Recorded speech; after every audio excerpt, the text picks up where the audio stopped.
In this lesson, we'll learn about Arnold's aiMixShader and aiFacingRatio. For this example, we'll use simple water droplets created with Bifrost. First, assign an AI standard surface material to all of the droplets and rename it waterdrop.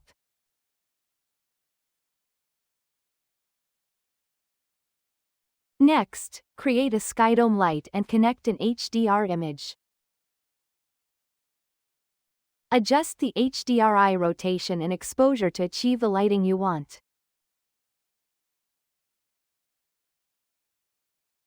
Select the material again and apply the glass preset.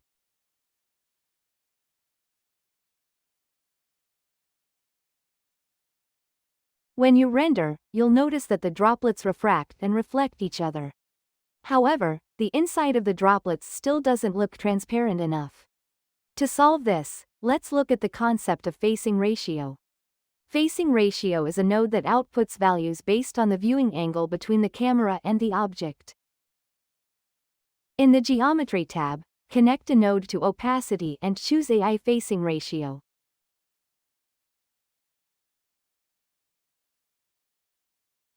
You'll see the bias and gain attributes. If you enable invert, the center becomes black while the edges become white. You can control the transition range by adjusting the bias and gain values. In opacity, white represents opaque areas, while black represents transparent areas. Using aiFacingRatio, you can keep the center transparent while the edges remain opaque based on the camera angle. Rendering again produces droplets with a transparent center and thicker-looking edges, similar to real water droplets. I'll add a little color to the transmission to create a vitamin C serum-like appearance.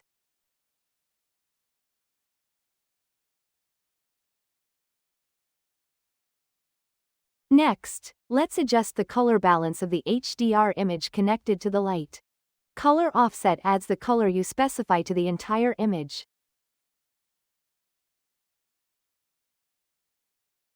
Color gain multiplies the entire image by the color you specify.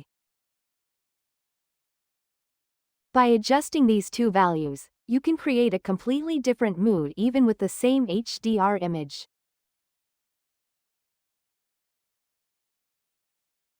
Now let's take a look at aiMixShader. Create an aiMixShader and connect the existing waterdrop material to Shader 1. Hover over the waterdrop shader. Hold the middle mouse button, and drag it onto Shader 1 to make the connection.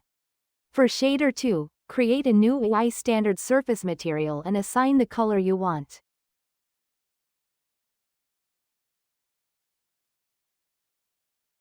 Select the shader and click this button to organize the node graph.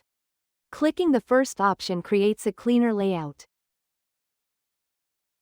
Finally, assign the aiMixShader material to all of the objects.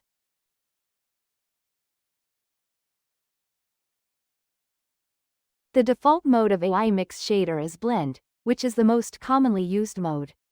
It blends two shaders together to produce a single result.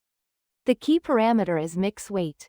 A value of 0 applies Shader 1 completely. A value of 1 applies Shader 2 completely. A value of 0.5 blends the two shaders evenly. Now let's connect aiFacingRatio to the mix weight.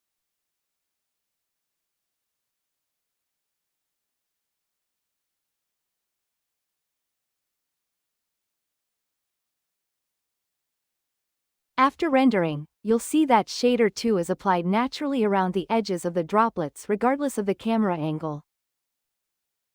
By combining aiFacingRatio with aiMixShader, you can naturally add color to the edges of the droplets. I'll finish by increasing the metalness of the second shader. This technique is useful not only for water droplets, but also for materials such as cosmetics, glass, liquids, and jelly. Thank you for watching. If you found this helpful, please subscribe and hit the bell for more Maya tutorials. Thanks.